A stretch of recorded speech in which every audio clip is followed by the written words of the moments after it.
In today's video, we're going to look at an unusual set that was made by the British Virgin Islands, or I guess I should say is made by the Franklin Mint, with the name of the country, British Virgin Islands, on this set. I paid $30 for this set. If you go to your Krause catalog and look up the Virgin Islands under the proof sets, this is listed as proof set 1, which actually gives it a price of $25. I don't mind the overpay a little bit on here. Just to give you a look, it was a collaboration between the coins and stamps, which we're going to see when we look on this page right here. And by the time this video is over, we're going to take a closer look at everything that is in here. And then on the back is a description, which I'm going to read a little bit of that coming up. I'm recording this video in 2023, and this is a set that was made in 1973. That was the first year that the Virgin Islands had coins minted for use there. So these are all 1973 coins, the only year that they made this particular set. And so the Virgin Islands primarily circulates United States coins and currency. However, at least according to the Krause catalog, these coins would be considered legal tender, and occasionally you find some if you go there. So I deal mostly with coins, foreign coins, but as you can see, there are stamps and stamp collecting items along with it. This claims to be the first set that ever blended the two. So it's the first time that not only did you have coins, but you had a stamp version of every coin on here. And so for the people who are the philatelists who collect stamps, it comes in, I believe this is pronounced a cachet, where you take an envelope of a particular item. It was the first day of issue for the stamp, so we're talking June of 1973, 50 years ago. And so the stamp was canceled with the particular postmark that was of the most relevant post office that goes along with the stamp, and the entire envelope is going to be something that also relates to the stamp that is being shown in the picture here. So each of these is going to represent a different island that we're going to talk about pretty soon. So let's flip it over here. This is a Queen Elizabeth coin on all of these, and I'm just going to start reading the design here, at least the important parts. On June 30, 1973, in honor of the 200th anniversary of the constitutional governance with representation, the Legislative Council of the British Virgin Island issued its first official coinage. The exotic birds of the islands were selected as the subject of historic coins. The person who designed all of the birds on this coin will be Gilroy Roberts. I'll skip that paragraph. Talks about how the coins and the stamps were made together. And then the historic coins and matching stamps have been combined to make a set of 6 official first day cachet, the first set of Coin of the Realm first day cachets ever offered by the Franklin Mint. Each cachet carries the postmark of a different island and is dated June 30, 1973, the first day of issue for both the coins and the stamps. And so I'm now going to take out each coin one at a time and read the paragraph about each one as it describes the bird and the island that is relevant. I'll pause for just a moment to say it's not the first time that any coin has ever appeared on a stamp, because we have this United States stamp that features an Indian head penny, a Morgan dollar, and a couple others on here. Seated Liberty quarter, I guess, on some of these. So it is neat to see when the two hobbies kind of merge together. So we'll say the proof coins in here, some of them seem like they have a little bit of moisture damage to go with it. I'm not sure how much that detracts from it, but a lot of the Franklin Mint coins, when you look at the Krause catalog, will be listed with a matte finish and a proof finish, and then a U finish, which is somewhere in the middle. I believe all these would be considered the proof finish. But sometimes the proof is supposed to be the highest quality, but sometimes they're more common and not as valuable. So this one is the only coin that was made out of silver. Now, when I purchased it, I went to my, as I was in the coin shop, I pulled up the Numista, and on that particular day, this coin said it had $18 of silver in it when I was paying $30 for the whole lot. I thought that the 50-cent coin, which is next, was also going to have silver. If it did, it would have had $12 of silver in it. There's your $30 right there. As it turns out, the next four are all going to be copper nickel. This one on the screen right now is the only silver one. And then the last one is made out of bronze. So, see the paragraph on this one. The cachet featuring the sterling silver $1 coin. Sterling silver is 92.5%, by the way. This portrays the magnificent frigate bird, the largest bird found in the British Virgin Islands. The frigate bird has a wingspan of nearly 7 feet and is easily identified by its distinctive raked wings and hooked beak.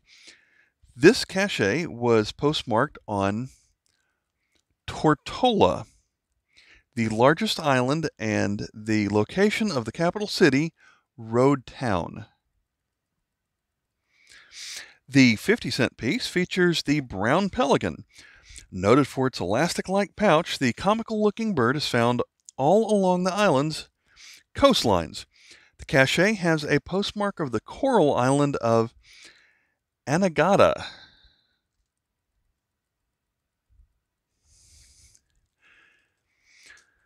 The mangrove cuckoo is shown on the 25-cent coin and stamp, noted for its distinctive song and flared tail feathers.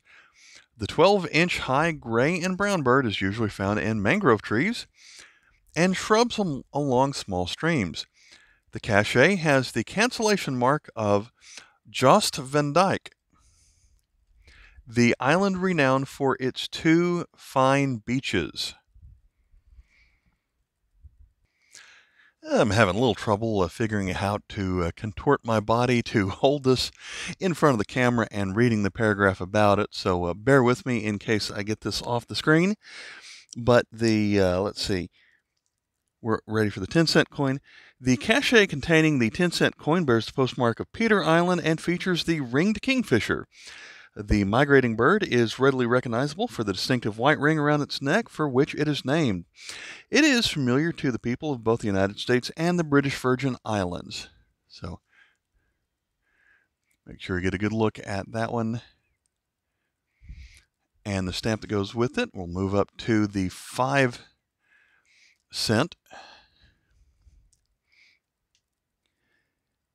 Carrying the postmark of the Virgin Gorda, the leading resort island, the cachet with the 5-cent coin depicts the majestic Zenaida dove. The bird's white-tipped wings and tail can be seen flashing across open fields as it searches for insects. So, get a closer look at that one. And the stamp.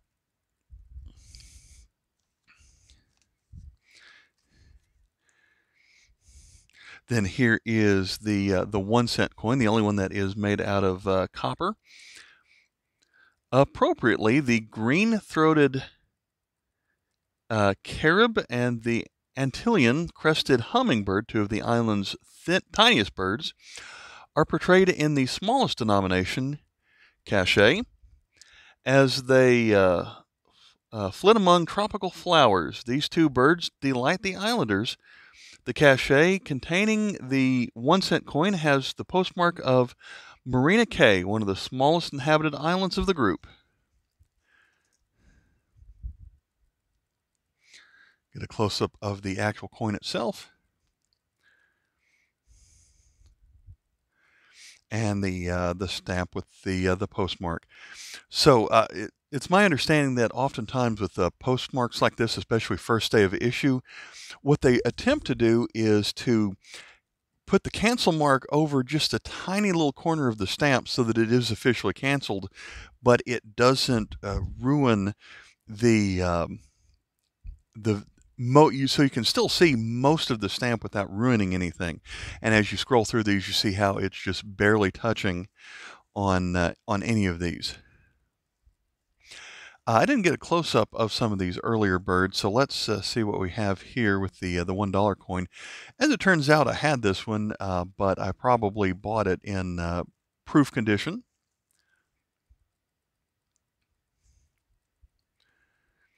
Here's the one with the pelican, the bird that I'm definitely most familiar with in the United States.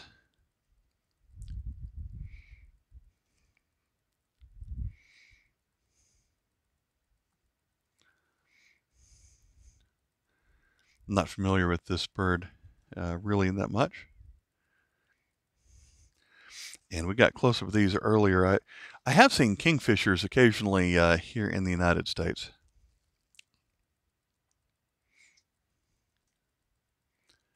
And dove, although I don't know if we have this specific type of dove.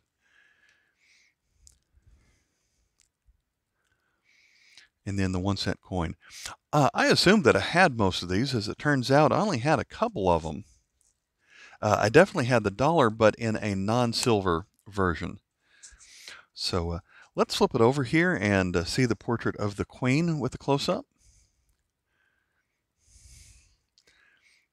And so that is a little bit difficult because it is behind probably some PVC envelope. This may have been before they knew better than using PVC for a set like this.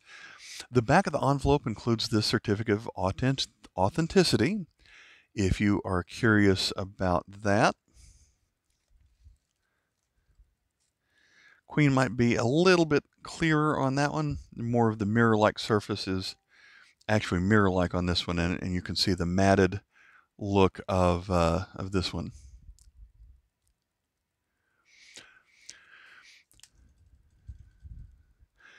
$50 years ago, the issue price of this set was $15.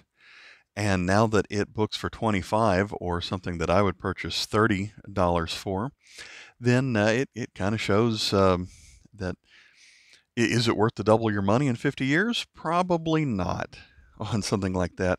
I'm not buying this as the investment as much as I just bought this because I thought it was a neat item.